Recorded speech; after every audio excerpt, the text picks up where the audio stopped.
امروز من یه سگ فیزیکدان آوردم، یار همیشگی من. وقتی دارم براتون فیلم ضبط می‌کنم ایشون همیشه اینجا حضور دارن. گفتم ببینیدش.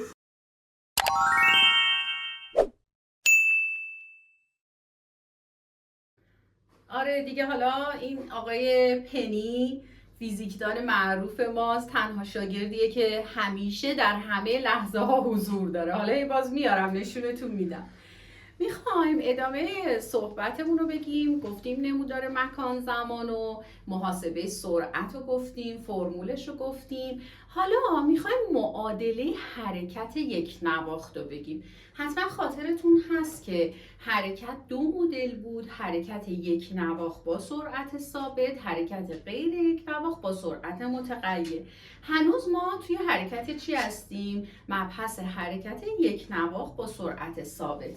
فرض میکنیم سرعت رو پیدا کردیم، قراره چی بنویسیم؟ معادله حرکت یک نواخت. پس مبحث ما امروز معادله حرکت یک نواخته. همیشه ما برای این معادله به شما یه فرمول میدیم. فرمول چیه؟ نگاه کنیم. x مساوی v t به علاوه x صفر.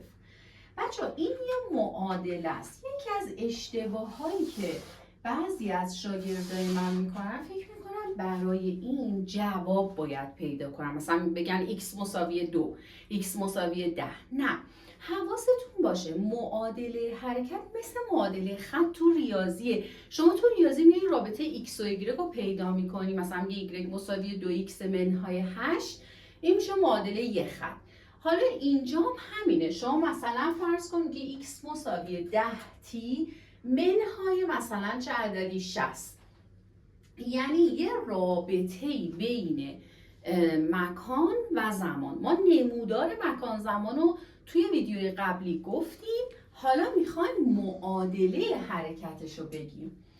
خب اگر من دوباره با همون مثال قبلی بگم شاید براتون راحت تر باشه که ما گفتیم مکان اولیه‌مون 100 بود، اینجا زمانمون رو داده بود t، اینم که مکان. اومدیم سرعت رو پیدا کردیم. چند بچه ها یادتون هست؟ بگید ببینم. آها، سرعتمون شد -20. آفرین به اونایی که حواسشون جمعه، ویدیوها رو با دقت نگاه میکنن و دنبال میکنن. منو سابسکرایب میکنین، لایک میکنین، کامنت میذارین. ممنونم ازتون. خب وقتی سرعت رو پیدا کردم میذارمش توی این معادله حرکتم. یعنی چی؟ مینویسم معادله حرکت من شد x مساوی، این صدا که میشنوید همون مال سگ فیزیکدانه ها، -20t. خب به علاوه x صفرش میمونه. x صفر یعنی مکان اولیه اگه یادتون باشه، یا مثبته یا منفی یا میتونه صفر باشه. کی مثبته؟ وقتی من بالای محور زمان قرار دارم x من مثبته. اگه از اینجا پایین باشه که تو مثالهای بعدی حتما تو ویدیوهای بعدی میگم پایین باشه منفیه. و اگه از مبدأ شروع کنه به حرکت میشه x صفرمون 0. خب پس اینجا x صفر ما 100 بود. من اینو به علاوه 100 میکنم، دورش حتما یک کادر میکشم، میگم آقا معادله حرکت من این شد. دیگه چی از من میخوای؟ این معادله حرکت. از روی معادله حرکت بچه خیلی چیزا رو ممکنه تو سوالای فیزیکی ازتون بپرسن. چی مثلا بگه؟ مثلا متحرک بگو تو ثانیه دوم تو چه مکانیه، تو ثانیه سوم تو چه مکانیه، یا بگو در چه زمانی مثلا متحرک 10 متر از مکان مبدأ مکانش فاصله داره، 20 متر فاصله داره، هر عددی. خیلی میتونه ازتون روی این معادله سوال بپرسه، مانور بده. انواع اقسام مدلای سوال در واقع طراحی میکنن. معلم فیزیک دستش خیلی بازه برای طراحی سوال، چون با یه عدد جابجا کردم، با یه نقطه توی نمودار جابجا کردم، من میتونم یک عالمه سوال بسازم. خب پس من تا اینجا فهمیدم این متحرک که حرکتش یک نواخت بود، سرعتش منفی بود، شیبش رو به پایین بود، چه معادله‌ای داره؟ معادلش هست x مساوی منفی 20 به علاوه 100. خب اینجا سوال پیش میاد، میگه مثلا اینطوری برای من وقتی معادله حرکت رو نوشتی، سوالی که میپرسه اینه بگو متحرک در ثانیه سوم در چه مکانی قرار دارد؟ این سواله. با توجه به چی ما اینو جواب میدیم؟ دیگه رفتیم سراغ معادله حرکت. میایم توی معادله حرکت نگاه میکنیم، گفته در ثانیه سوم.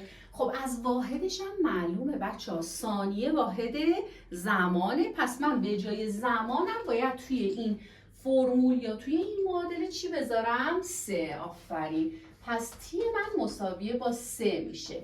میگم x مساویه، میذارم منفی 20 ضرب در، شماها میدونید قبلا بهتون گفتن وقتی بین این دو تا عبارت هیچ علامتی نباشه یعنی اونا دارن در هم ضرب میشن. بله، پس منفی 20 الان داره ضرب در تی که حالا تی چقدره؟ 3 میشه.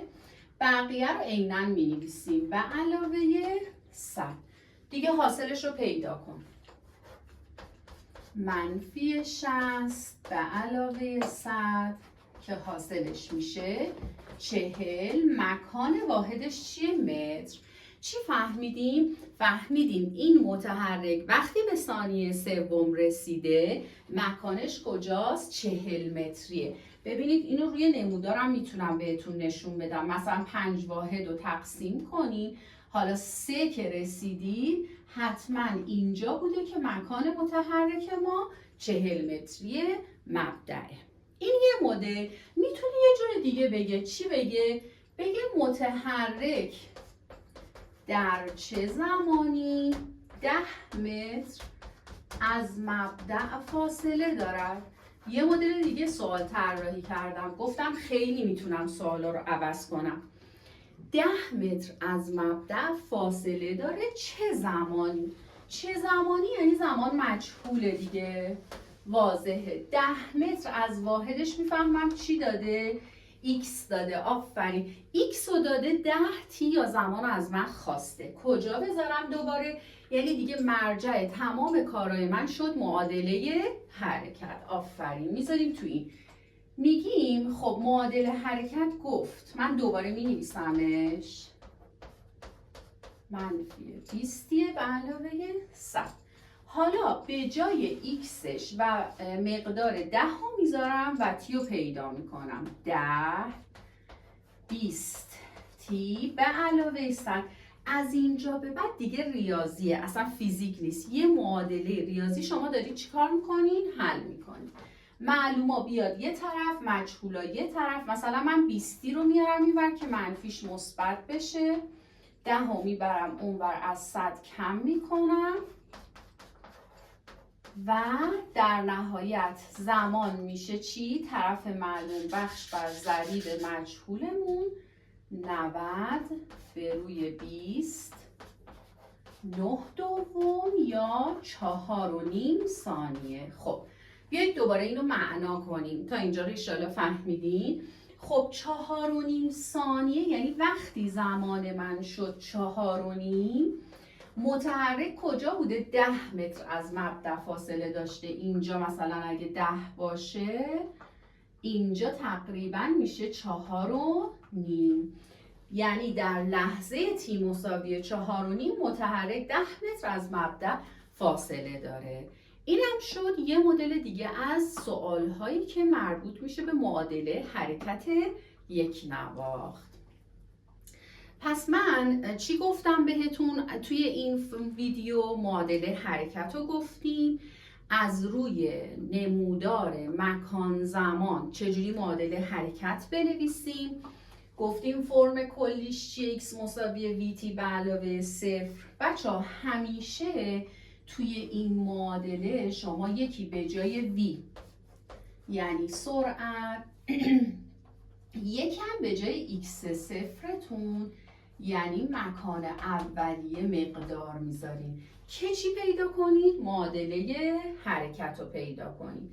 اگر دیدید چی به نمودار رو به پایین سرعتش منفیه، حتما مکان اولیه مثل اینجا اگه بالای محور زمان باشه حتما مثبته. اینو که نوشتیم، حالا هر سوالی از ما بپرسه با توجه به این معادله میتونیم جواب بدیم. گفتیم زمان میده، مکانو میخواد، یا برعکسش مکانو میده، از ما زمان میخواد. امیدوارم که این مسئله رو خوب فهمیده باشید. معادله مکان زمان جزء مباحث مهم حرکت یک نواخته. اینو اگه یاد بگیرید، حرکت شناسی رو میشه گفت تقریبا توی حرکت یک نواخت به خوبی یاد گرفتید. خسته نباشین. آنیه احوال شما